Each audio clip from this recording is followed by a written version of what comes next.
So if you say that it's 1.04 megaroughs from here to Sydney, and you tell someone that, then they're not going to know what you're talking about because they don't know what a rough is. And if you tell them it's the height of a Scottish Terrier, and they measure their Scottish Terrier, they may well get the wrong idea because Scottish Terriers aren't very standard. And there's two important things you have to have in a standard system of units. The first is it has to be easy to measure. And the second is it has to be the same for everybody, so we all have to use the same units. And over the last few hundred years, people have moaned and negotiated and tried to get towards something, and we've done pretty well. So now all countries in the world, except for three, except for Burma, Liberia, and the United States of America, use what's known as the International System of Units, or the Système International, the SI units, the metric system. Now there are an enormous number of different SI units. And that's just a small sample of them, so don't be surprised if you don't recognize some of these, and there are many others besides.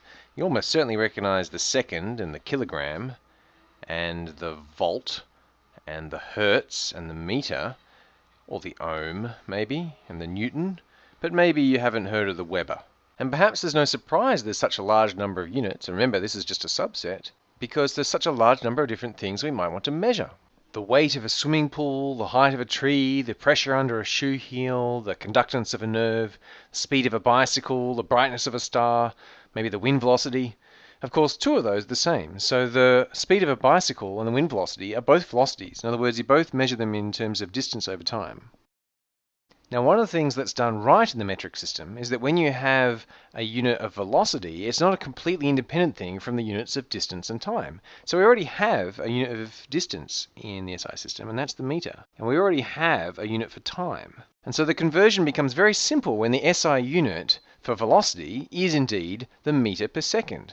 And in fact, there are lots of relationships between all these different units. For example, a newton is a unit of force, and force, we will find, is equal to a mass times an acceleration, which is the same as a mass times a distance divided by time squared. And so the unit has got to be kilograms meters per second squared. And indeed, 1 newton is exactly 1 kilogram meter per second squared. So if I know what something is, if I know that a force is a mass times an acceleration, then I can figure out that the unit for force must be a kilogram meter per second squared. And I don't necessarily even have to know that that's called a newton. So you don't necessarily need the SI name, although it'll often have a name. All you really need to know is how it's built up of these other more fundamental things. And that powerful thinking can even go backwards. Sometimes if you know the unit very well, you can actually make a fairly good guess as to what that thing is. So for example, a Pascal, which is a unit of pressure, if I tell you that that's 1 newton per meter squared, which we could turn again into kilograms and seconds and meters if we wanted to. But if you knew that, then you can kind of tell that it's a force per unit area. So newton is an amount of force, and meters squared is an amount of area. And indeed, pressure is how much force per unit area something has. So how many of the really fundamental quantities are there? Well, it turns out that nearly all of the SI units can be based off only 4.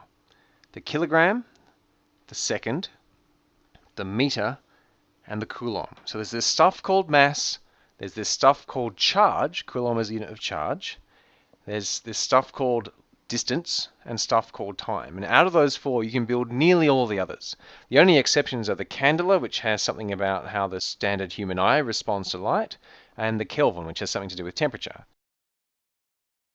So these 4 fundamental quantities, and nearly all physical quantities are related to them. Because the SI units have to be designed to be easy to measure as well as standard for everybody, they don't actually contain these 4 fundamental quantities.